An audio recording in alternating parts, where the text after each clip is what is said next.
ओम नमो भगवते वासुदेवाय।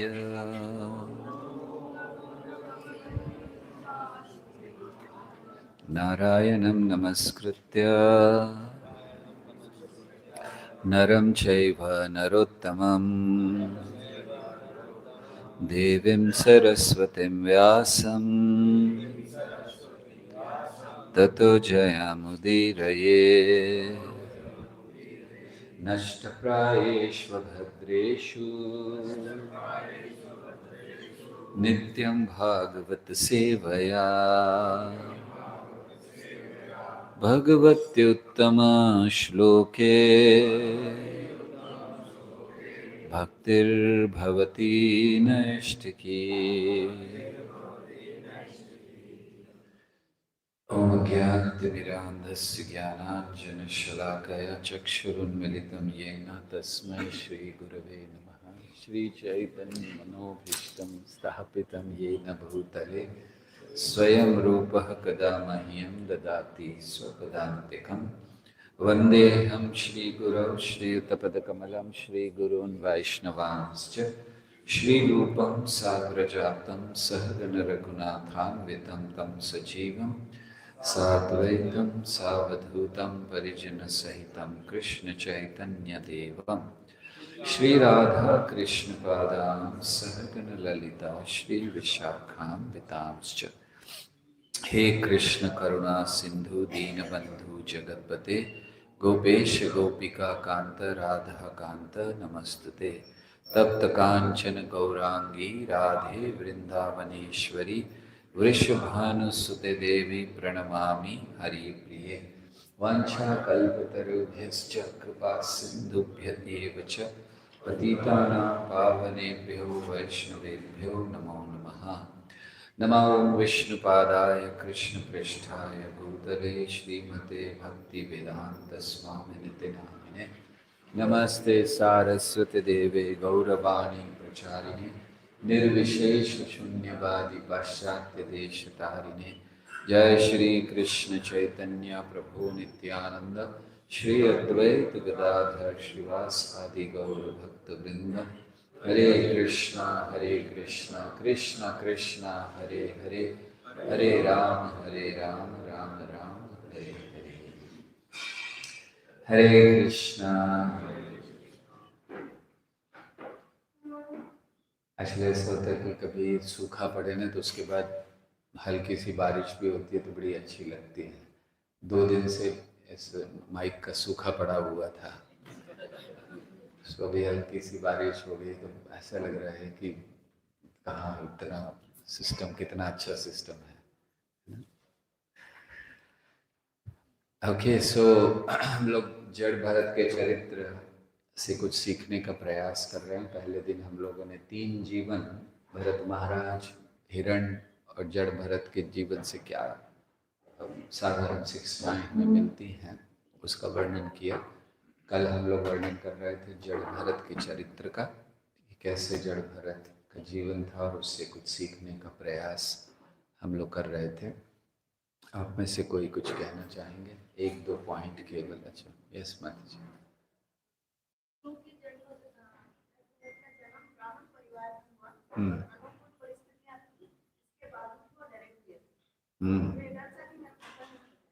बहुत अच्छा।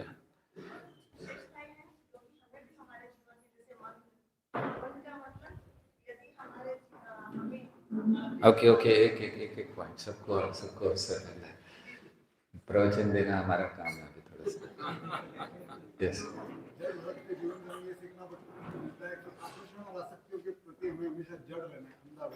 हाँ, बहुत अच्छा। जड़ रहना है, जड़ भरत है ना, तो जड़ रहना है आकर्षण और आसक्तियों के प्रति। हाँ जी, और कोई हाथ उठा रहे थे? यस, पितरादिकमत। हे यथा मां प्रपद्यन्ते। और बड़ी इच्छा है कि इस श्लोक पर कई कई दिनों तक ये यथा मां प्रपद्यन्ते बहुत महत्वपूर्ण है। हाँ जी, और माता जी।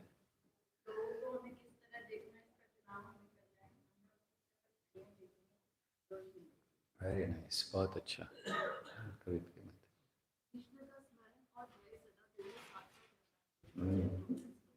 बहुत अच्छा। जितना स्मरण बढ़ेगा उतना भय भी बढ़ेगा, कि व्यक्ति होगा कि कहीं मैं सावधान, भय मतलब सावधानी, प्रमुखता, वो सावधान रहना कि मैं कहीं गलत जगह पे ना चला जाऊं, कहीं मेरा पतन ना हो जाए, जैसे भरत महाराज डर रहे थे। सबको पास करते हैं। यस। हाँ जी।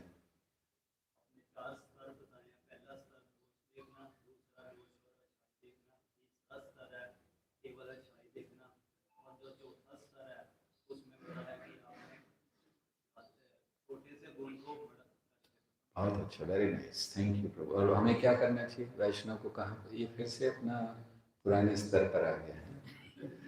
वैष्णव को क्या करना चाहिए? पहला, दूसरा, तीसरा, कौन सा स्तर? चौथा स्तर होना चाहिए। प्रयास है, क्योंकि किसका स्तर है वो? शिव जी। शिव जी का। शिव जी के बारे में सती माता ने कहा। हाँ जी माता। हाँ बहुत अच्छा, कैरी मत करो बैगेज। हाँ जी। और कब जाना है माता जी, बताइए कब जाना है? 7 दिनों में से कभी भी जा सकते, मंडे टू संडे कभी भी जा सकते हैं ना। तो बैगेज कब खाली करना चाहिए? हाँ, अभी ये नहीं सोचना कि जाने से पहले हो गया टाइम। कौन बता? हाँ प्रोज।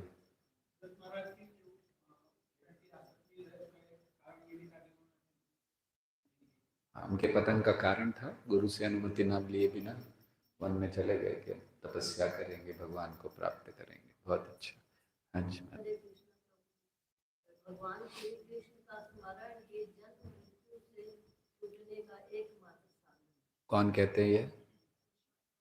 प्रभुपाद। यार प्रभुपाद ने लिखा है इस बात को, थैंक यू। हाँ, कर्म सब पर लागू होते हैं। यस, बहुत अच्छा। ओके, चलें आगे। कोई और? हाँ जी। कभी प्रिया माता जी कह रहे अगर मुझे बोलने का अवसर नहीं दिया तो मैं सर पटक पटक कर। यस माता जी। हाँ, तो उसी में से किसी ने चुन के 3 बंदर बना लिए, तो वो हो गया। हाँ जी। ओह, अच्छा, फैक्ट्री अच्छी चल रही है इनकी। हाँ जी।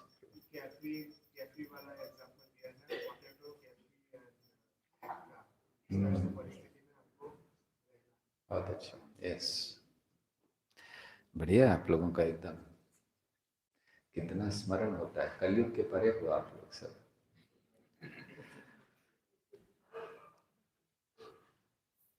सो जड़ भरत के जीवन से कल हम लोगों ने सीखा कि कैसे जड़ रहना, अंधे रहना, बहरे हो जाना, ये हमें मदद करता है हमारे भक्ति के लिए। सो हमें प्रयास ऐसे करना चाहिए कि भक्तों के रूप में हम लोग जड़ रहें, अंधे रहें और बहरे रहें। अब आगे वर्णन किया गया है जड़ भरत का, कि उनके पिताजी को बहुत चिंता रहती थी।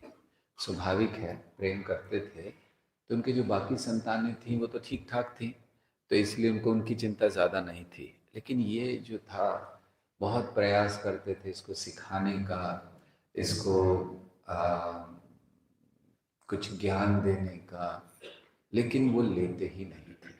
तो जो पिताजी थे, प्रेम बहुत था अपने पुत्र से, लेकिन बहुत सिखाने का प्रयास करते थे। जड़ भरत कुछ स्वीकार नहीं करते थे, उल्टा ही काम करते थे कभी कभी। तो ये उन्होंने बहुत प्रयास किया कि मैं अपने पुत्र को सिखाऊं ये चीज़ें सही हैं, ये चीज़ें सही हैं। प्रभुपाद लिखते हैं तात्पर्य में कि जड़ भरत ये सोच रहे थे, या कहना चाहिए कि इससे हमें क्या सीखना है। प्रभुपाद ने जो लिखा है जड़ भरत के लिए, वो एक्चुअली हम लोग की शिक्षाएं हैं। सो जब प्रभुपाद कह रहे थे कि जड़ भरत ये दिखा रहे थे कि जो भक्ति में लगा है उसके लिए ये सब कर्म कांड करने। ब्राह्मण थे ना परिवार में, तो ब्राह्मण वो चाह रहे ये यज्ञ करो, ये करो, ये मंत्र का उच्चारण करो, और वो बिल्कुल नहीं करते थे, सुनते ही नहीं थे, उल्टा। तो प्रभुपाद समझाते हैं क्योंकि आवश्यकता नहीं थी, भक्ति में लगे हैं, उनको ये सब कर्म कांड करने की क्या जरूरत है। दूसरे शब्दों में प्रभुपाद ये कह रहे हैं कि अगर हम लोग भक्ति में लगे हैं तो हमें कोई आवश्यकता नहीं है कि हम लोग बहुत सारे कुछ कर्मकांडों को करें, अन्य कार्यों को करें। तो प्रभुपाद कहते हैं स्वनिष्ठितस्य धर्मस्य संसिद्धिर हरितोषणम। तो यहाँ एक सिद्धांत भक्तों के लिए बहुत महत्वपूर्ण है। हमारा विश्वास, हमारी श्रद्धा कैसे बढ़ेगी कृष्ण पर? श्रद्धा तब बढ़ेगी जब हम ये बाकी चीजें छोड़ेंगे। भक्ति को अनन्य भक्ति बनाना है। ऐसा ना हो कि वर्षों तक हम लोग भक्ति ही कर रहे हैं, और भक्ति कर रहे हैं मतलब भक्ति भी कर रहे हैं। तो हमारे एक तकलीफ होती है कि हम लोग भक्ति भी करते हैं कुछ समय शुरुआत में। पीछे जो फोन पर बात कर रहे हैं बात नहीं करें, उनकी आवाज यहां तक आ रही है। सो हम लोग भक्ति भी कर रहे हैं और बाकी चीजें भी कर रहे हैं। फिर हमें आना चाहिए अनन्य भक्ति पर। अनन्य मतलब अन्य कोई नहीं, पूर्ण विश्वास कृष्ण पर। कई कई बार लोग, बाहर के लोग कहते हैं हम लोग को, आप लोग केवल कृष्ण कृष्ण की बात करते हैं। तो हमें कहते हैं अच्छा, अगर ऐसे कहा जाता है तो बहुत अच्छा, क्यों बात करनी है और कहीं चीज की। तो ये यहाँ पर बता रहे प्रभुपाद कि अगर हम भक्ति में लगे तो कोई कर्म कांड की जरूरत नहीं है। ब्राह्मण परिवार में पैदा हुए थे, बहुत सारी चीजें वो करते थे, इसीलिए जो उपदेश दे रहे हैं उनके पिताजी, ये करो वो करो, बिल्कुल उल्टा करते थे, क्योंकि वो जानते थे कि इसकी कोई आवश्यकता नहीं है। संसिद्धिम हरितोषणम। हमें किस स्तर पर जाना चाहिए? हमें जाना चाहिए कि हम केवल कृष्ण की प्रसन्नता के लिए कार्य करें, अन्यथा श्रम एव ही केवलम। हमें समय बर्बाद नहीं करना है इस जगत में, है भी नहीं समय। अभी अभी हम पूछ रहे थे कब जाना है। आप लोगों को, कितने लोगों को पता है कि कब जाना है? कोई कह सकते कोई 15 साल तो मुझे कोई हिला ही नहीं सकता, अभी मैं इतने साल का हूँ, अभी कुछ नहीं हो सकता, कोई कह सकता है ऐसा? तो फिर कब तक हम लोग वही मिक्स्ड भक्ति करते रहेंगे कि ये भी कर ले ये भी कर ले। कल कहीं पर चर्चा हो रही थी एस्ट्रोलॉजी की, कि करना चाहिए कि नहीं करना चाहिए।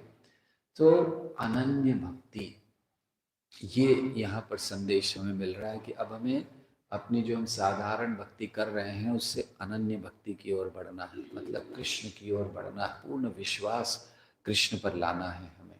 तो वो अनन्य भक्ति बहुत आवश्यक है जीवन में।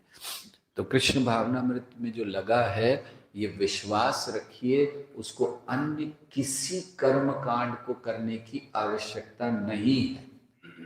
ये विश्वास, भगवान से अनन्य भक्ति कब होगी? जब ये विश्वास होगा। कृष्ण एक, जैसे पारिवारिक जीवन होता है ना, तो उसमें पत्नी होती है, बड़ी पजेसिव होती है। पजेसिव समझते हो आप लोग? हिंदी में क्या कहते हैं पजेसिव को? अधिकार जताना। अच्छा वर्ड नहीं, कुछ अच्छा वर्ड, एकदम परफेक्ट मीनिंग पजेसिव। आसक्त। हमें लगता है भारत में स्त्री पजेसिव होती नहीं है, इसलिए शब्द ही नहीं आया है। हाँ पता है, इसलिए हमारे में है नहीं। अच्छा ठीक है, चलिए।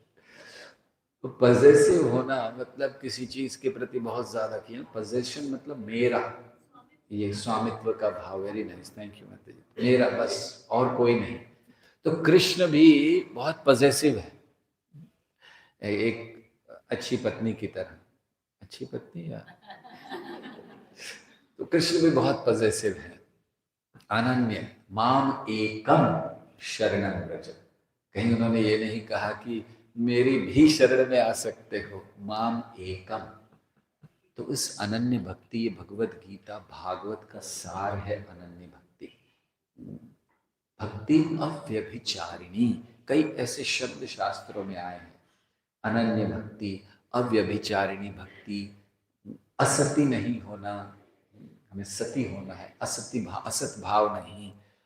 तो ये सारी चीज़ें में इस चीज़ को दिखलाती हैं कि हमें कोई आवश्यकता नहीं है कि हम कर्म कांडों में पड़ें और उसके द्वारा अपना समय बर्बाद करें।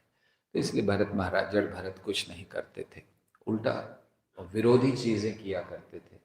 तो उनके जो पिता थे वो बहुत विद्वान थे, तो सोचा करते थे काश मेरा बच्चा कुछ पढ़ ले, मैं इतना विद्वान हूँ, मैं दुनिया को ज्ञान दे रहा हूँ, ये मेरा लड़का तो ज्ञान ले ले कुछ।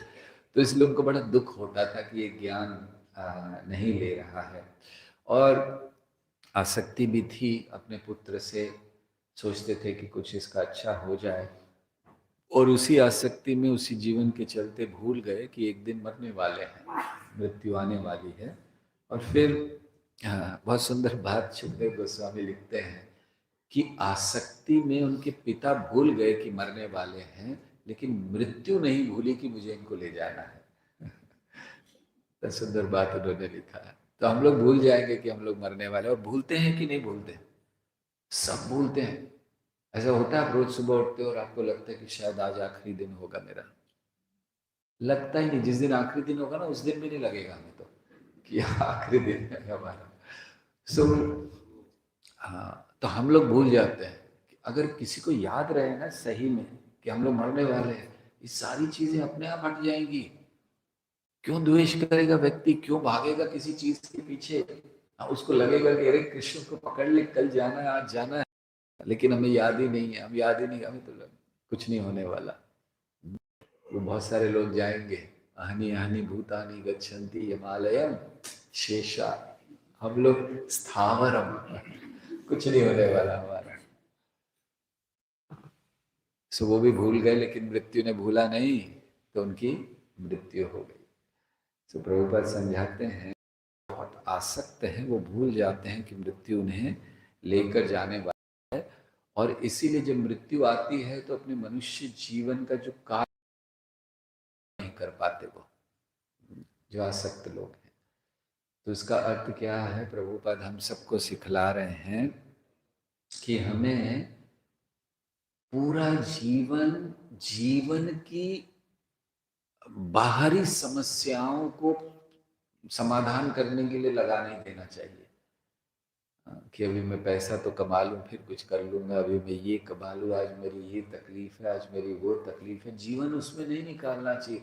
जो रियल प्रॉब्लम है, जन्म मृत्यु जरा व्याधि, उसका सॉल्यूशन ढूंढिए। दूसरे शब्दों में प्रभुपाद ये कह रहे हैं कि बर्बाद मत कीजिए। एक ही चीज होनी चाहिए। जैसे जड़ भरत, उनकी एक ही चिंता थी, मुझे वापस भगवान के धाम जाना है, मुझे ये सब चीजों में नहीं पड़ना है। तो कितना सुंदर होगा अगर ये भाव हम लोगों के अंदर आ जाए कि बस मरने वाले हैं, जल्दी पूरा कर लो, भक्ति पूरा कर लो, ताकि जीवन के अंत में ये नहीं कहना पड़े कि गलती हो गई। जैसे जैसे मृत्यु आए उस दिन हमारे मन में ये भावना है, गलती हो गई। कितना सुना था प्रवचनों में, इस्कॉन में, मंदिर में जा जा के सुना था, कर लो भक्ति, अनन्य भक्ति कर लो, प्राप्त कर लो, और अब समय नहीं है तो गलती हो गई। ये भाव नहीं होना चाहिए। हमारा भाव तो ये होना चाहिए कि कृष्ण आपने जो दिया था मुझे, उसका मैंने एकदम सही उपयोग किया है, अब मेरे पास कुछ है नहीं, अब आपके लिए तैयार हूं। सो ये भाव हमारे उत्पन्न करना। हम में से कितने तैयार हैं कृष्ण के लिए कि बस आज आ जाए, आज तैयार है। तैयार मतलब इसलिए नहीं कि बहुत टेंशन है जीवन में तो तैयार कि वैसे ही टेंशन, घर पे बहुत झगड़ा हो रहा है, बिल्कुल तैयार है जाने के लिए, वो तैयारी नहीं है जाने की। तैयारी कब है? प्रेम से कृष्ण के लिए तैयार हैं, इंतजार कर रहे हैं कृष्ण का, मृत्यु का नहीं। मृत्यु का इंतजार डरपोक लोग करते हैं। मृत्यु का इंतजार नहीं करना है हम लोगों को कि अरे कब आए, कब मरेंगे, कब मरेंगे। वो वो बेकार चीज है, वो हमारा पथ नहीं है। हम कृष्ण का इंतजार करते हैं। जैसे भीष्मदेव बाणों की शैया पर है, वो मृत्यु का इंतजार नहीं कर रहे थे। लोग कहते कि वो उत्तरायण का इंतजार कर रहे थे तब होगा, कुछ नहीं, वो कृष्ण का इंतजार कर रहे थे। कृष्ण आए बस। फिर उन्होंने, अगर उस समय उत्तरायण नहीं भी होता तो भी भीष्मदेव अपना देह छोड़ देते। ये मत सोचिए कि उत्तरायण के लिए इंतजार था। अगर समझिए कृष्ण 15 दिन पहले आ गए होते तो आपको क्या लगता है? भीष्मदेव कहते नहीं कृष्ण थोड़ा भी रुक जाओ, थोड़ा बाद में आना, या फिर ठीक है कृष्ण आके चले गए अभी, नहीं, वो उसी समय छोड़ देते। तो ये भक्त हैं। सो इसलिए जब हम भगवान की सेवा में होते हैं, सो हमें इस भक्ति को, इस अनन्य भक्ति को और उत्पन्न करना है, मनुष्य जीवन का कार्य पूरा कर लेना है। जितनी जल्दी हो काम पूरा करें, जाएं बाहर। हम उदाहरण देते हैं कि लोग सुबह शौच के लिए जाते हैं, अब हम बैठे तो नहीं रहते ना वहाँ पर, काम हुआ बाहर निकलना है ना। ये जगत, इसकी तुलना आचार्यों ने मल के गड्ढे से की है। ये कोई बढ़िया स्थान नहीं है, टॉयलेट में रह रहे हैं हम लोग, और उसमें भी हम लोग जीना यहाँ मरना यहाँ, इसके सिवा जाना कहाँ। बताइए, काम खत्म करो बाहर निकलो, ये काम होना चाहिए। तो काम क्या है मनुष्य जीवन का? प्रभुपाद समझा रहे हैं, कृष्ण की प्राप्ति, उसको हमें करना है, पूर्ण करना है और बाहर निकलना चाहिए। इसीलिए जब हम भक्ति में रुचि लेते हैं, तो जैसे हम देख रहे जड़ भरत नियम का पालन नहीं कर रहे थे, उनको कहा जाए ये करो तो वो ये नहीं कर रहे हैं। प्रभुपाद लिखते हैं जिसका मन पूर्ण रूप से कृष्ण में लगा है, जो भक्ति में है, उसको ये विधि विधानों की आवश्यकता नहीं है। अर्जुन को भी भगवान यही कहते हैं, त्रैगुण्य विषया वेदा निस्त्रय गुण्यो भवार्जुना निर्द्वंदो नित्य सत्वस्थो निर्योग क्षेम आत्मवान। तो भगवान कह रहे हैं त्रैगुण्य विषया वेदा, वेदों में क्या कहा गया है? 3 गुणों से भरा हुआ है वेदों में, ये कार्य करना चाहिए, ये कर, बहुत सारी चीजें दी है ना।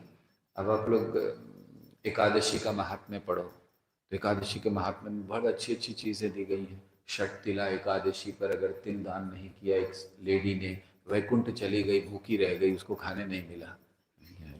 देखो वैकुंठ जाकर भी भूखा रहना पड़ेगा तो फिर क्या है। तो षटतिला एकादशी, तिल दान करना चाहिए, और ऐसी बहुत सारी चीजें। अब तो सारा भरा पड़ा है इन चीजों से कि ये करना चाहिए, वो करना चाहिए, माघ के महीने में ये दान करो, उसके महीने में वो दान करो। त्रैगुण्य विषया वेदा, ये सब 3 गुणों में रखने के लिए है। और लेकिन उसका उद्देश्य क्या है वेदों का? निस्त्रैगुण्य। ये बड़े सुंदर है उपदेश कि हम आपको कुछ दे रहे हैं, किस लिए दे रहे हैं? आप इसके परे चले जाओ, इसको स्वीकार मत करो। तो त्रैगुण्य विषया वेदा, विषय दे रहे 3 गुण, 3 गुण के, लेकिन किस लिए दे रहे हैं? निस्त्रैगुण्यो भवार्जुना। भगवान कह रहे हैं उसका उद्देश्य तुम्हें वहां रखना नहीं है, उनसे बाहर ले जाना है। इसीलिए निर्द्वंदो नित्य सत्वस्थ, शुद्ध सत्व में स्थित होने का प्रयास करो। नित्य सत्वस्थ, निर्योग क्षेम आत्मवान। निर्योग क्षेम का मतलब क्या है? 2 चीजों में मत पड़े रहो, एक इकट्ठा करना और दूसरा उसको संभाल कर रखना। निर्योग क्षेम, क्षेम मतलब संभालना, योग मतलब लेना। योग शब्द संस्कृत में जोड़ने को कहते हैं। एक योग, 1 2, तो जुड़ना। तो जुड़ना मतलब इकट्ठा करना। तो निर्योग क्षेम आत्मवान, ये बहुत सुंदर, बहुत महत्वपूर्ण शब्द है।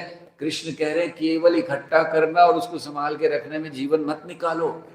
और हमारे यही है ना, जब होता नहीं है तब हम इकट्ठा करना चाहते हैं। या घर नहीं है, बस एक घर हो जाए।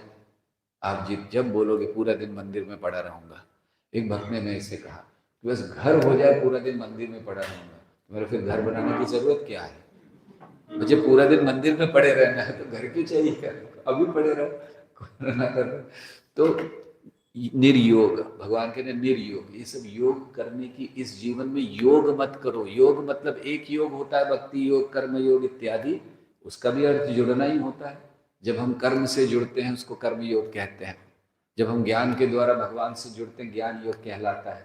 जब हम भक्ति के द्वारा भगवान से जुड़ते हैं भक्ति योग कहलाता है। जुड़ना योग मतलब। और इसी तरह भगवान जब निर्योग क्षेम आत्मवान कह रहे हैं, तो यहाँ योग शब्द का अर्थ है अपने जीवन में बेकार का बोझा जोड़ना। जय श्री तो निर्योग क्षेम, क्षेम मतलब संभाल कर रखना। तो ये 2 चीजों को भगवान कह रहे हैं कोई आवश्यकता नहीं है करने की। तो फिर क्या करना चाहिए? आत्मवान। आत्मवान मतलब आत्म साक्षात्कारी बनो। आध्यात्मिक चेतना में स्थित हुए व्यक्ति को आत्मवान कहते हैं। तो भगवान ये कह रहे हैं निर्योग क्षेम, योग की भी चिंता मत करो जोड़ने की, क्षेम उसको संभालने की। हम घर बनाने में चिंता करते हैं, उसके बाद घर को संभालने में चिंता करते हैं, धन कमाने की चिंता करते हैं, धन को संभालने की चिंता करते हैं, है ना।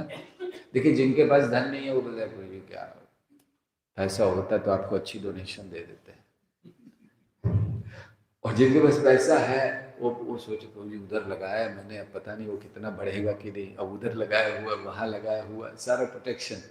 निर्योग क्षेम आत्मवान, तो ना ये चिंता करो कि इकट्ठा करना है, ना ये चिंता। इसका अर्थ क्या है कि हमारा उद्देश्य जीवन का आत्म साक्षात्कार होना चाहिए, बाकी चीजें जो आए जैसे आए उसको स्वीकार करना, भागना नहीं है उसके पीछे।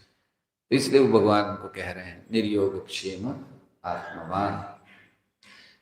तो ऐसे पिता की मृत्यु हो गई और अब नौ भाई थे उनके, दूसरी पत्नी से, पहली पत्नी से 9 थे, दूसरी से तो 9 भाई थे। अब पिता चले गए तो जो 9 भाई थे इतने ज़्यादा आध्यात्मिक दृष्टि से आगे बढ़े हुए नहीं थे, तो वो भक्त जड़ भरत की स्थिति को नहीं समझ पाए कि ये बहुत ऊंचे स्तर पर है, इसको लिखा है। तो इससे एक चीज़ हम लोग सीखते हैं कि एक वैष्णव को पहचानने के लिए खुद भी वैष्णव होना चाहिए।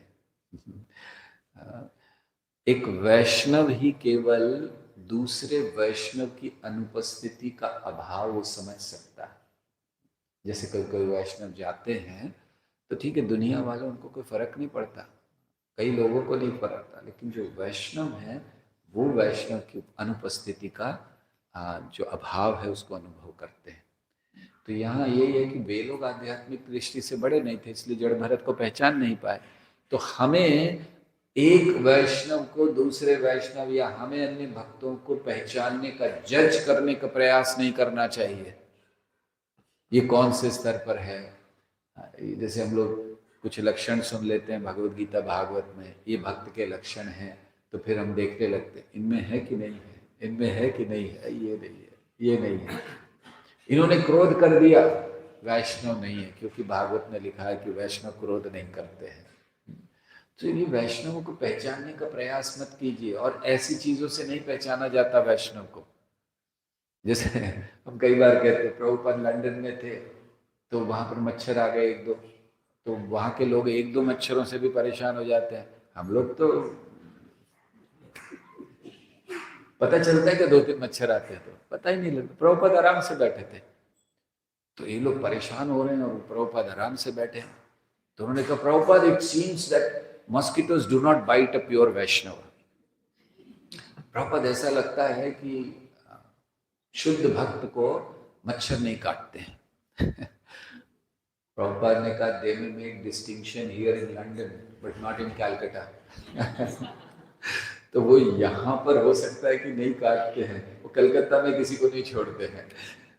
तो कहने का अर्थ क्या था, हम वैष्णवों को ऐसे नहीं पहचान सकते कि अगर मच्छर काट लिया शुद्ध भक्त नहीं है ये। सो क्योंकि वैष्णव को पहचानने के लिए भी हमें उनके स्तर पर होना चाहिए। इसीलिए हम लोग चैतन्य चरितामृत में उदाहरण देखते हैं, एक तरफ से माधवेंद्रपुरी आ रहे हैं और दूसरी तरफ से नित्यानंद प्रभु आ रहे हैं। जो पहली भेंट उनकी हुई है तो नित्यानंद प्रभु आ रहे हैं, देखा नहीं कभी, दोनों एक दूसरे को नहीं जानते, जानते नहीं मतलब देखा नहीं, मिले नहीं, इस लीला में मिले नहीं है। लेकिन जैसे ही दोनों आए सामने, एकदम दोनों की आंखों में आंसू आ गए, दोनों गले मिले और दोनों मूर्छित होकर गिर पड़े। और इनके शिष्य माधवेंद्रपुरी की सोचे क्या हो रही है कौन व्यक्ति कि हमारे गुरुदेव ऐसे एकदम उनके प्रति हो गए। तो उन्होंने एक दूसरे को पहचान लिया, अन्य लोग नहीं पहचान पाए। स्तर चाहिए वैष्णव को पहचानने के लिए, तब हम वैष्णव का महत्व समझते हैं। इस पृथ्वी पर एक एक वैष्णव बहुत महत्वपूर्ण है। ऐसा नहीं है कि केवल बहुत जो ऊंचे बड़े हुए वो तो हैं ही, उनके कारण पृथ्वी टिकी हुई है, लेकिन अन्य सारे वैष्णव, जो भी वैष्णव है बहुत महत्वपूर्ण है इस जगत में। इसलिए हमें अच्छाइयाँ देखना शुरू करना है। आपस में वैष्णवों का प्रेम कब होगा, जब हम इस स्तर पर आएंगे कि सबसे पहला स्तर कि हम जान नहीं सकते उसका स्तर क्या है, क्योंकि मेरा खुद का स्तर नहीं है तो मुझे क्या पता चलेगा।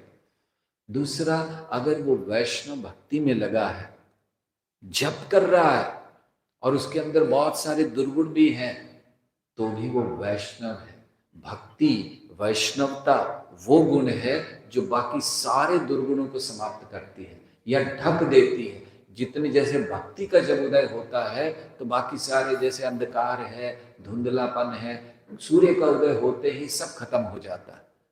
भक्ति वो सूर्य है कि है ठीक है, दोष है, सब है, हमें जानना चाहिए। क्षिप्रम भवति धर्मात्मा, भगवान खुद कह रहे हैं। और उसके पहले के श्लोक में जहां उन्होंने कहा साधुरेव समंतव्य सम्यक व्यवसितो ही सह, उसका अनुवाद, उसका कमेंट्री देते हुए विश्वनाथ चक्रवर्ती ठाकुर कह रहे हैं, भगवान ये कह रहे हैं कि अगर मैं उसे साधु मान रहा हूं, तुम कौन होते उसको साधु ना मानने वाले। साधुरेव समंतव्य। सो वैष्णवों में एक प्रेम का वातावरण, एक प्रेम का भाव बहुत आवश्यक है। हम लोग कृष्ण प्रेम की बात करते हैं और आपस में झगड़े करते हैं। हम लोग कृष्ण प्रेम की बात करते हैं, आपस में द्वेष करते हैं। हमें एक दूसरे को देखकर प्रसन्नता नहीं होती। एक दो लोगों को देखकर होती है जिनसे, जो हमारे लिए बहुत अच्छे हैं, और अगर किसी ने हमारे लिए कुछ कह दिया, देखकर प्रसन्नता नहीं होती। ये वैष्णव है ही नहीं। आप कौन है जज करने वाले वैष्णव है या नहीं? कृष्ण उनको वैष्णव मान रहे हैं, कृष्ण ने अधिकार दिया उनको हरि नाम लेने का, आप कैसे कह सकते हो वैष्णव नहीं है? इसीलिए जज नहीं करना है, और जज नहीं करने से प्रेम का वातावरण बनता है। हमें महाप्रभु ने जो सिखलाया उसको गंभीरता से जीवन में लेना है। दास दास दासानुदास, ये हमारी स्थिति है। ये केवल श्लोक डीटी वर्शिप के पहले बोलने के लिए नहीं है कि हम लोग इसको बोल दें, हाँ जैसे हम लोग शुद्धिकरण भूत शुद्धि, हाँ चलो हो गया, ना न जना विप्रो न च नरपति इत्यादि नहीं। दास दास दासानुदास हम लोग कितनी बार सुनते हैं, कितने महान भक्तों ने कुलशेखर 7 बार बोले, भृत्य भृत्य भृतस्य भृत्य, तब बोल बोल 7 बार बोलने के बाद बोला उन्होंने कि मैं उनका दासों दासों का दासों का दासों का दास। ये सब सुनने के लिए नहीं है, जीवन में पालन करने के लिए। वैष्णव समाज समुदाय तब अच्छा होगा जब हर भक्त अपने आप को हर अन्य भक्त का सेवक मानेगा।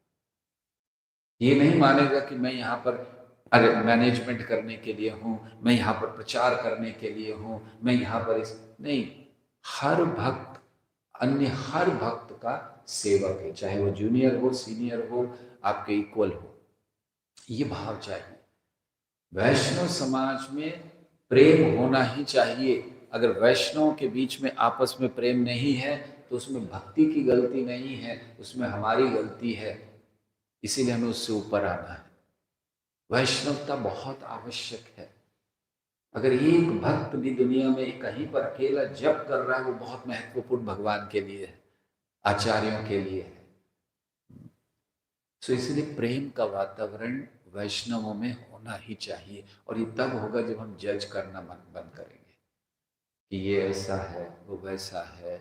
दूसरी चीज, जब हम अपने आप को सेवक मानेंगे कि मैं यहाँ सेवा के लिए हूँ, भले मैं मैनेजमेंट कर रहा हूँ, भले मैं प्रचार कर रहा हूँ, भले मैं किसी डिपार्टमेंट का हेड हूँ, भले मेरे पास बहुत धन है, भले मैं मंदिर को बहुत धन दे रहा हूँ, कोई भी स्थिति है, मैं सेवक हूँ। मैं यहाँ सबकी, किसकी सेवा करने आए हो आप? अपने वरिष्ठों की नहीं, अच्छा फिर अपने इक्वल्स की नहीं, अपने जूनियर्स की नहीं, हम सबकी सेवा करने आए। अगर कोई ऐसा भी व्यक्ति मंदिर में आ जाता है जो भक्त नहीं है, नेक्टर ऑफ डिवोशन में प्रभुपाद लिखते हैं कि अगर आप मंदिर में अकेला पुजारी आरती कर रहा है और कोई मंदिर में प्रवेश कर जाता है, आरती बंद कर कर उसका स्वागत करना चाहिए। अब ये तो हमने जब पहली बार पढ़ा, हमने कहे तो हम लोग तो देखते भी नहीं है कोई आ जाए तो आरती करते हुए, ये कैसे होगा? और आप लोग सोच सकते हैं ऐसा करना? मान लीजिए कोई अकेले आप लोग आरती कर रहे हैं, आप में से कोई, और कोई आ जाते हैं मंदिर में, पहली बार इधर उधर घूम रहे हैं, तो आप क्या करोगे? हम लोग तो नहीं करेंगे, राइट? नहीं, आरती छोड़ना अपराध है। प्रभुपाद कहते छोड़कर पहले उसको अटेंड करो। कितना महत्व वैष्णव के लिए। और वैष्णव नहीं, पहली बार जो आ गया है, तो क्या अगर पहली बार आए व्यक्ति का इतना महत्व है कि आरती बंद करके आप उसको अटेंड कीजिए, तो फिर आप सोचिए वैष्णवों का क्या है। द्वैताचार्य सेवा कर रहे हैं शालिग्राम की, और एक वैष्णव आ गए। देखिए, पता नहीं था कौन है, लेकिन अद्वैताचार्य ने देखा, उन्होंने कहा ये कोई साधारण व्यक्ति नहीं है। केवल देखने मात्र से। क्यों? क्योंकि जैसे उनको देखा, अद्वैताचार्य के हृदय में बड़ी प्रसन्नता हो गई, और अद्वैताचार्य जानते थे कि प्रसन्नता हृदय में केवल वैष्णव को देखकर हो सकती है। तो वो आए हैं और ये सेवा कर रहे हैं, और सेवा करते करते सारा ध्यान उधर है। फिर उनसे पूछ लिया, कौन है आप? शूद्र व्यक्ति हूं, जिस जा रहा था यहां से, सोचा थोड़ा अंदर आ जाऊं। विश्वास नहीं हुआ, कोई तो और है। सेवा कर रहे हैं, शिष्यों को बुलाया, शुरू हो जाओ। तो श्लोक बोलने शुरू कर दिए। अहोबकीयम स्तन कालकूटम जिघाम सया, और भी बहुत सुंदर भगवद गीता भागवत से। और उस समय वो संभाल नहीं पाए अपने आप को, और अद्वैताचार्य का ईश्वरपुरी है, ये पहचान है। तो इसीलिए हमें भक्तों में इतना प्रेम होना चाहिए आपस में। तो कैसे होगा? सेवक बने, आदर देना शुरू करें, हर एक की सेवा, हर एक के भाव, हर एक की भक्ति का आदर करना सीखिए। अहंकार नहीं हो, मेरे जैसा 16 माला कोई नहीं करता, अहंकार नहीं। अगर कोई भक्त एक बार भी नाम ले रहा है ना, नित्यानंद प्रभु क्या कहते हैं? नित्यानंद प्रभु कहते हैं कि अगर कोई एक बार भी गौरांग बोलेगा, मैं उसके पांव पड़ने के लिए तैयार हूं। कौन सा भजन है वो? हाँ, अमर किनी अलह भज गौर हरि। खरीद सकता है मुझे अगर केवल भज गौर हरि।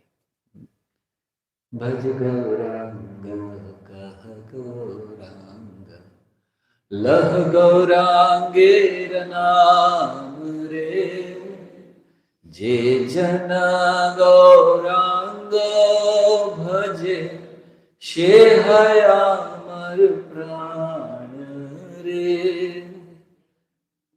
तो ये वैष्णवों के बीच प्रेम को स्थापित करने का सिद्धांत है। जे जन गौरांग भजे, शे है अमर प्राण रे। सो इसलिए यहाँ वे लोग समझ नहीं पाए, और उन्होंने बहुत बुरा आचरण करना शुरू किया। मतलब अच्छे से ट्रीट नहीं करते थे, खाने को ठीक से नहीं देते थे, बचा कुचा जो है वो खाने को दे दिया। लेकिन जड़ भरत ने कभी विरोध नहीं किया, क्यों? किसी तरह भी जो भी चीजें दे रहे हैं, जिस तरह का भोजन वो देते थे वो खा लेते थे। हम लोगों के लिए तो ये कल्पना भी करना बड़ा कठिन है। हमारे तो नमक कम हो जाए तो हम लोग एकदम, जिस तरह का भोजन वो देते थे खाते थे। मतलब एक बहुत महत्वपूर्ण भक्ति का सिद्धांत वो प्रकट कर रहे थे कि अपने आप से जो चीजें आए उसको स्वीकार कर लो। सीताराम सीताराम सीताराम कहिए, जाहे विधि राखे राम, ताहे विधि रहिए। तो इस सिद्धांत को जड़ भरत प्रकट कर रहे हैं, जैसे रखे भगवान। क्यों? कौन कौन आ सकता है इस स्थिति में कि जैसे रखे भगवान? जिसका उद्देश्य कृष्ण प्राप्ति है, जिसको चाहिए ही नहीं कुछ इस जगत का, जिसको केवल कृष्ण चाहिए। वो क्यों चिंता करेगा कि मेरे रूम में एसी लगा है या नहीं लगा है? वो क्यों चिंता करेगा कि मेरे भोजन में पनीर का टुकड़ा आया कि नहीं आया? वो क्यों चिंता करेगा कि दूसरे को 2 रसमलाई मिल गई, मुझे क्यों नहीं मिली? जाहे विधि राखे राम, ताहे विधि रहिए। वो व्यक्ति कर सकता है जिसका उद्देश्य, जिसका मन अपने उद्देश्य पर टिका है, जिसका उद्देश्य है कृष्ण प्राप्ति, और जिसका मन उस पर टिका है, वो व्यक्ति कर सकता है। बाकी सब तो हमारे जैसे लोग पड़े रहेंगे इसी चीज में। हम लोग यात्राओं पे जाते हैं, राइट। ओ यात्रा जा रहे, तीर्थ यात्रा, क्या हो गया प्रभु जी, रूम में एसी नहीं चल रहा, पॉलिटिक्स हो रही है यहाँ पर, मेरे को दिया नहीं रूम ठीक से। खैर अभी ज्यादा डिटेल में नहीं जाते, चलिए छोड़िए। पहले के समय में लोग यात्रा पे जाते थे, अगर कोई गांव से तीर्थ यात्रा पर जा रहा है, लोग उसके चरण छूने आते थे, क्यों पता नहीं वापस आएगा कि नहीं आएगा। और अगर वापस आ जाता था तो फिर सारा गांव आता था उसके चरण धूलि लेने की, कितना महान व्यक्ति तीर्थ यात्रा कर कर आया। क्यों यात्रा ऐसे होती थी, कुछ पता नहीं खाने को मिलेगा नहीं मिलेगा, जंगल से जाना है, पहुंचेंगे नहीं पहुंचेंगे पता नहीं, शेर वेर खा गया तो क्या होगा। इसीलिए तीर्थ यात्रा, अभी हमारी तीर्थ यात्रा कौन सा शेर, हाँ, हमारा तो फ्लाइट टिकट्स बुक हुए कि नहीं हुए, ये हुआ, रूम रेडी है कि नहीं है, हाँ। और कुछ जरा सा इधर उधर हो गया तो टेम्पल मैनेजमेंट की बैंड बज जाती है, कैसे ऐसे कर लिया ये लो, हो गया, हाँ। आपके लोगों को बड़ा अच्छा रूम दिया, हमारे लोगों को अच्छा रूम नहीं दिया, हमारे भक्ति वृक्षा मेंबर्स ऐसे हैं वैसे, सारा कुछ शुरू हो जाता है। सो इसीलिए जाहे विधि राखे राम, ताहि विधि रहिए। हमें जो भगवान दे उसमें संतुष्ट रहना सीखना चाहिए। कैसे रह सकते हैं, ठीक है होना चाहिए, लेकिन हम कैसे रह सकते हैं इस स्थिति में कि जैसे भगवान रख रहे हैं हम वैसे रहेंगे। बोलने के लिए बड़ा अच्छा है ना, सुनने के लिए भी अच्छा लगता है ना, अभी हमने गाया सबको अच्छा लगा, जाहि विधि राखे रहा, बोला उधर तक ही ठीक है, उसके आगे नहीं। तो कैसे हम लोग रह सकते हैं इस स्थिति में।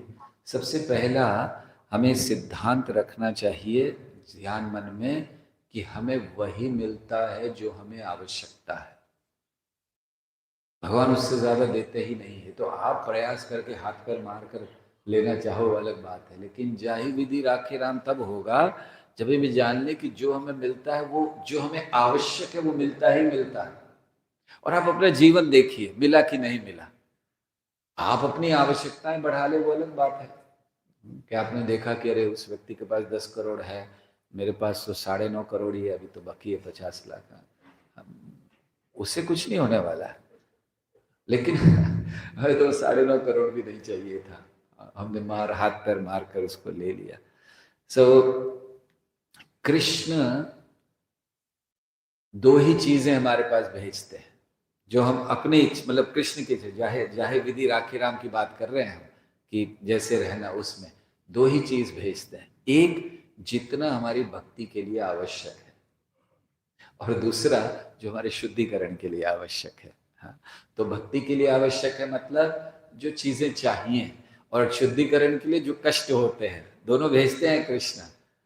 तो वो शुद्धिकरण के लिए आवश्यक है कष्ट, और जो धन इत्यादि हमें दे रहे हैं वो हमारे जीवन जीने के लिए आवश्यक, भक्ति करने के लिए आवश्यक है। तो कृष्ण ये दोनों चीजें ही देते हैं। तो अगर समझिए कोई चीज हमें नहीं मिली है तो ये सोच लीजिए आवश्यक नहीं थी मेरे जीवन में, बस सरल चीज है। अरे वो व्यक्ति के पास इतना बड़ा बंगला हो गया, हमारे पास कुछ नहीं है, अब जरूरत ही नहीं है। वो व्यक्ति को बंगले की जरूरत थी, भगवान ने दे दिया, है ना, क्योंकि वो एक कमरे में रहकर भक्ति नहीं कर सकता था, लेकिन भगवान ने सोचा आप बड़े श्रेष्ठ हैं, आप एक कमरे में रहकर कर सकते हैं, आपको एक कमरा दिया, संतुष्ट रहना। तो इसलिए अगर हमें कुछ नहीं मिल रहा है तो हमें सोच लेना चाहिए कि हमारे लिए आवश्यक नहीं है। तो हर चीज को कृष्ण का व्यवस्था देखना चाहिए कि ये एक भक्त क्या होता है, वो सोचता है कि कृष्ण ने मेरे लिए व्यक्तिगत रूप से पर्सनली अरेंज किया है, कृष्ण ने, ये हमें सोचना चाहिए। कि अगर उन्हें लगता कि उनको और चाहिए था, मेरे लिए और आवश्यक है, तो वो दे देते, दिया नहीं है इसलिए चिंता नहीं करना। तो ये नहीं भूल, ये भी नहीं सोचना है कि शायद कृष्ण भूल गए मुझे देना ये भी मन में आ सकता है ना, ये भी तो हो सकता है भाई कृष्ण भूल गए हो, थोड़ा हम याद दिला रहे हैं उनको, तो जी महाराज कृष्ण भगवान आप भूल गए हैं, आप हमें दे दीजिए। नहीं, कृष्ण कभी भूलते नहीं, तो भूलने की बीमारी हम लोगों को है, हम कृष्ण को भूल गए हैं, कृष्ण तो आज भी हमें नहीं भूले, तो इसलिए ये भी नहीं सोचना। दूसरी चीज, पहला सिद्धांत हमें सीखना है कि कृष्ण उतना देते हैं जितना जरूरी है हमारे लिए। दूसरी चीज, लोभ इसका कोई अंत नहीं है। इस चीज को हमें समझना है, लोभ का कोई अंत नहीं है। रावण के पास क्या नहीं था, और उसके पास पत्नियों की कमी थी जो सीता देवी को उठाकर ले आए। क्या करे, कोई है? सो क्या बीच में क्यों, क्लास के बीच में कुछ हो रहा है? साउंड खराब आ रहा है? इट्स ओके, ठीक है। अभी ये क्लास के बीच में सब नहीं करना चाहिए। जाही विधि राखे राम, ताही विधि रही। ये सिस्टम खराब है तो रही, कोई प्रॉब्लम नहीं है। सो ये सोच लेना चाहिए कि जो लोभ है उसका कोई अंत नहीं है। अंग्रेजी में एक कहावत है, there is enough for everyone's need but there is not enough for one man's greed. इस जगत में सभी के लिए जो आवश्यकता है वो दिया हुआ है भगवान ने, लेकिन एक व्यक्ति, एक लोभी व्यक्ति के लिए इस जगत का भी सारी चीजें पूरी गई है।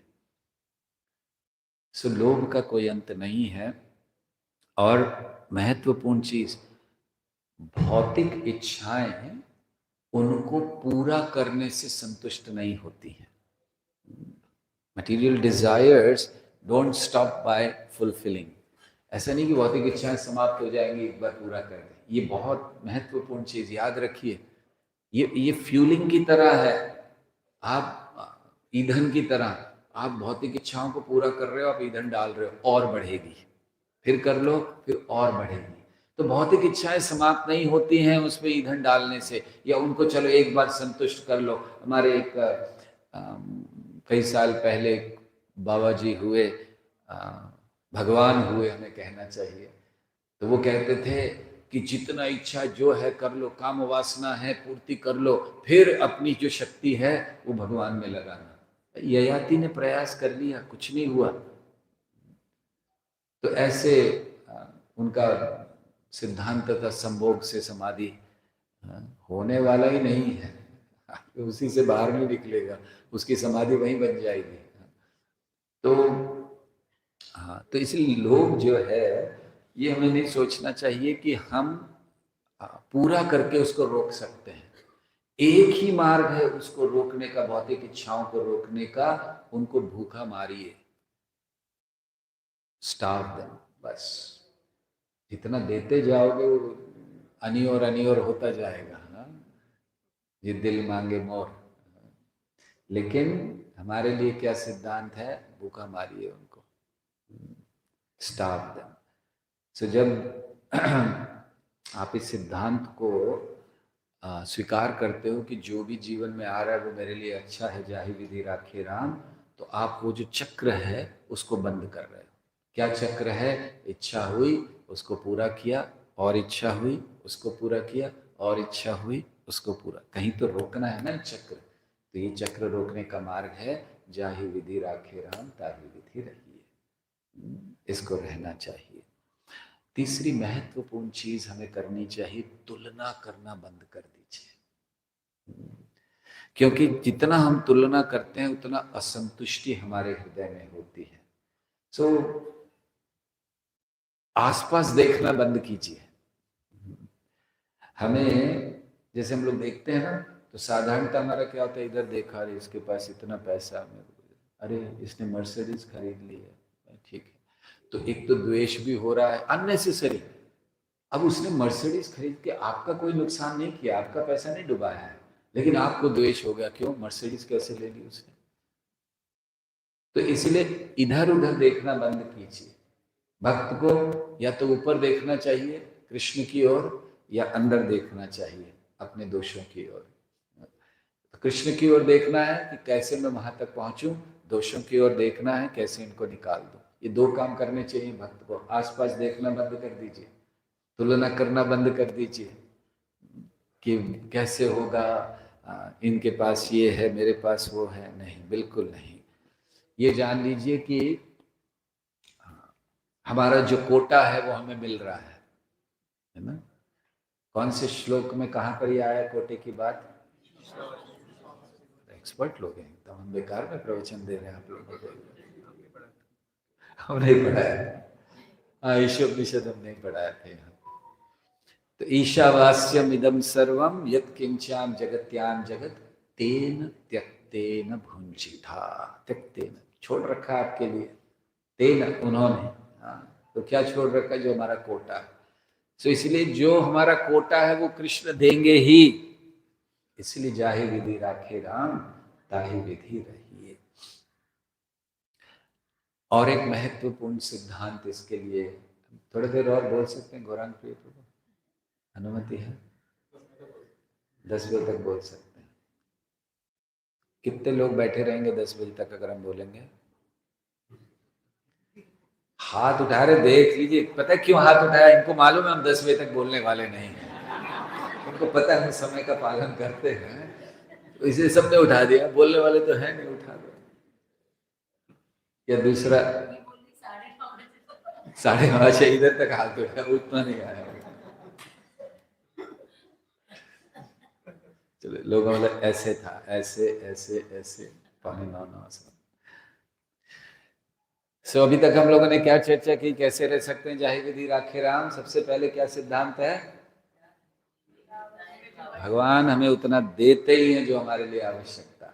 दूसरा, कोई अंत नहीं है। तीसरा,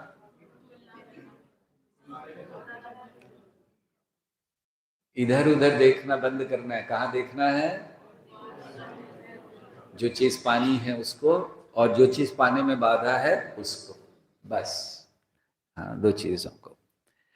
और साथ साथ एक सुंदर सिद्धांत अपने जीवन में लाना चाहिए कि जो चीज मदद करती है उसको स्वीकार करें, जो नहीं करती है उसको छोड़ दें। तो जो चीज आ रही है उसको हम स्वीकार करें आराम से, और भागे नहीं किसी और चीज के पीछे। ये भी होना चाहिए। और वो कब होगा? जब अगली चीज हम करेंगे, सेवा में लगे रहिए। क्योंकि जब हमारा कृष्ण की सेवा से हृदय पूर्ण भर गया है ना, तो हमारी भूख मर जाएगी अधिक सुविधाओं के लिए। हमारी भूख क्यों है अधिक सुविधा के लिए? क्योंकि कृष्ण की सेवा भरी नहीं है हृदय में, खाली है हृदय। उसको भर दीजिए, इतनी सेवा कीजिए कि फिर क्योंकि सेवा संतुष्टि को लाती है, सेवा से संतुष्टि आती है। और अगर वो सेवा नहीं है तो फिर मन विचलित होता रहता है, कुछ चीज़ों को पाने की कामना करता रहता है। साथ ही साथ हमें कृष्ण के टाइमिंग पर भी विश्वास होना चाहिए। हम लोग तो समय का ध्यान नहीं रखते, कृष्ण बहुत ध्यान रखते हैं समय का। देखिए कृष्ण की सृष्टि में सब कुछ समय पर है कि नहीं है? आज ही बता सकते हैं कि आज से 3 साल बाद सूर्य कितने बजे उदय होगा। क्या परफेक्ट टाइमिंग है कृष्ण की, है कि नहीं? तो कृष्ण की हर चीज के लिए परफेक्ट टाइमिंग है। आपकी मृत्यु कब होगी वो तो कृष्ण ने आपके जन्म से पहले ही बता दिया है ना। चाणक्य पंडित कहते हैं कि जब बच्चा माँ के गर्भ में होता है तो तभी निश्चित हो जाता है कि कब मरेगा। पंचतानि ही सृजन्ति, 5 चीजें सृजन हो जाती हैं। आयुर्बलम च वित्तम च विद्या निधनम एव च पंचतानि ही सृजन्ति। चाणक्य पंडित कहते हैं 5 तो बच्चा माँ के गर्भ में है, लेकिन 5 चीजें पहले जन्म लेने से पहले जन्म ले चुकी हैं। तो क्या परफेक्ट टाइमिंग है हर चीज का भगवान का, राइट? द्रौपदी की रक्षा करनी थी, क्या परफेक्ट टाइमिंग था भगवान का। आराम कर रहे थे, सब तब होते रहे। फिर कब किया उन्होंने?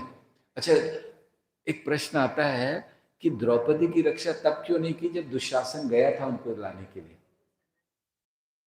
है शरणागत नहीं थी। Very good.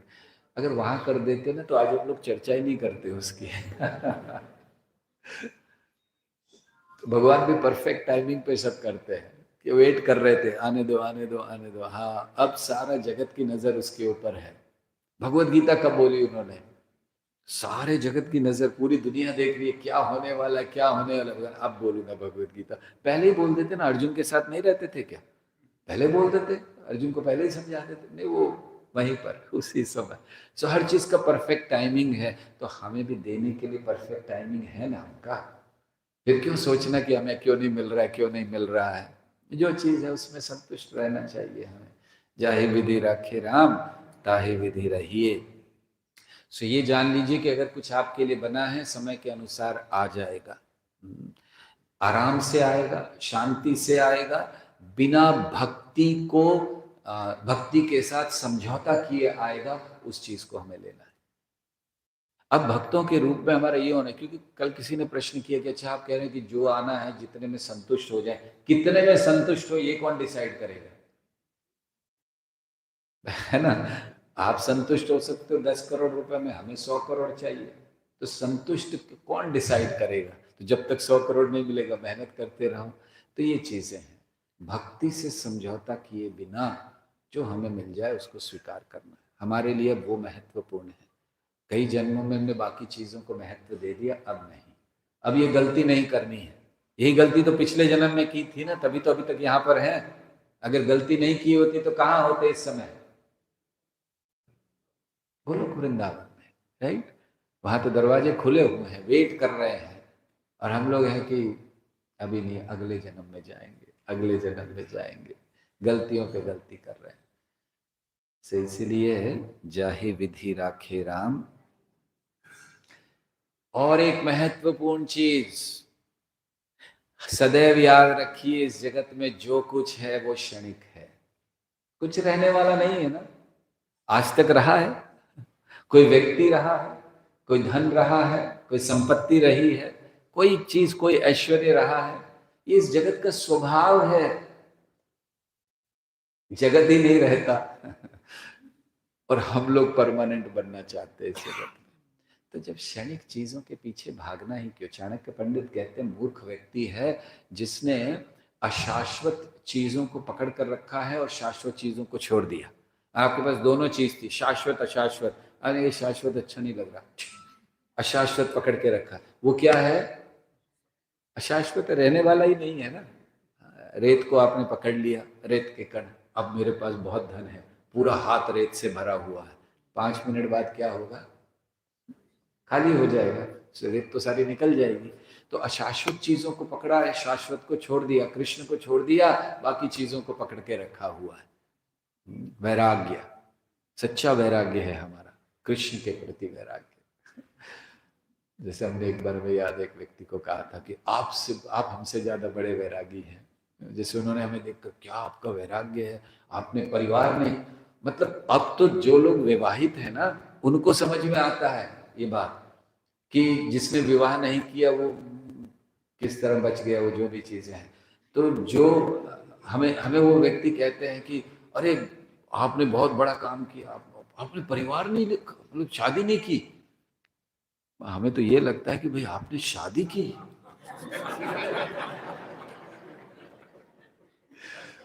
तो तो हमने उनको कहा कि भाई हमने तो क्या छोड़ा है, परिवार छोड़ा है, कुछ ये छोड़ा, आप तो हमसे बड़े त्यागी हैं, आपने कृष्ण को छोड़ दिया।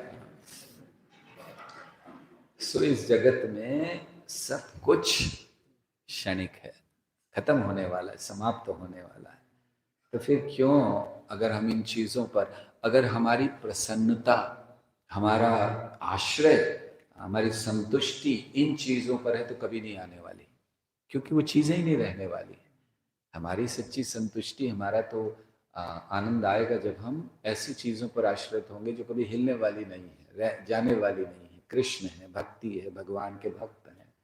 इस जगत में तीन ही चीजें शाश्वत हैं, कृष्ण, कृष्ण की भक्ति और उनके भगवान, उनके भक्त। बाकी चीजें सब बेकार, समाप्त होने वाली है। तो इस तरह से हमें ये जगत का स्वभाव जानते हुए जाहि विधि राखे राम, ताहि विधि रहिए।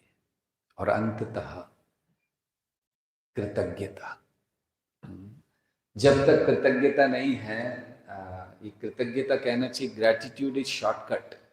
अभी आपको इतना सारा बताया, शॉर्टकट बता रहे हैं। क्योंकि जो कृतज्ञता है वो क्या करती है, जितना आपके पास है आप कृतज्ञ हो जाते हो, इसलिए वो चीज आपको संतुष्ट कर देती। This is enough for me. Gratefulness, कृतज्ञता का अर्थ है ये समझना कि जो मेरे पास है it is enough for me, और उसके लिए कृतज्ञ होना, उसके लिए धन्यवाद देना। तो हमें हर रोज सुबह अपना दिन शुरू करना चाहिए कि कृष्ण बहुत बहुत धन्यवाद आपने जो मुझे दिया, और बहुत बहुत धन्यवाद जो आपने अपने पास रख लिया। केवल दिया नहीं, आपने दिया उसके लिए धन्यवाद, और जो आपने अपने पास रख लिया उसके धन्यवाद, क्योंकि मुझे पता वो मेरे लिए था ही नहीं, इसीलिए आपने अपने पास रख लिया। ये दो चीजें रोज सुबह कृष्ण को कहनी चाहिए, धन्यवाद देना चाहिए, तो असंतुष्टि चली जाएगी हृदय से। हम लोग ये तो कहते हैं कभी कभी कृष्ण को कि आपने दिया बहुत धन्यवाद, ये कहते हैं क्या कि जो रख लिया उसके लिए धन्यवाद, तो उसको हमें पालन करना चाहिए। तो इस तरह से हम लोग इस स्थिति में आ सकते हैं कि जाहि विधि राखे राम ताहि विधि रहिए। सो ऐसे जड़ भरत अभी बहुत सारे और उनके चरित्र में चीजें, अभी तो हम लोगों ने 2-3 ही श्लोक लिए हैं इस अध्याय की। 5वें स्कंद का 9वां अध्याय है जड़ भरत का चरित्र, और बहुत सुंदर उसमें उपदेश है। अगली बार जब आएंगे तो इसको और आगे चर्चा करेंगे। हरे कृष्णा कृष्ण कृष्णा हरे हरे, हरे राम राम राम हरे हरे।